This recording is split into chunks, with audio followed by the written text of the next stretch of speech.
Hola, hoy vamos a ver cómo fácilmente activar los filtros de protección contra mensajes y llamadas spam y también cómo bloquear las llamadas de números desconocidos en Nothing Phone 3.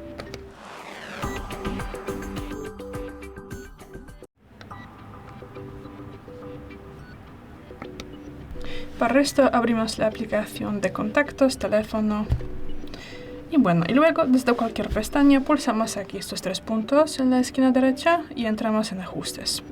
Luego abrimos aquí la primera posición, identificador de llamada y spam, y marcamos aquí ambas estas posiciones.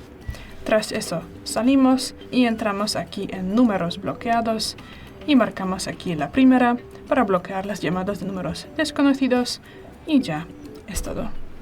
Gracias por ver el vídeo, déjanos un like y suscríbenos. Hasta luego.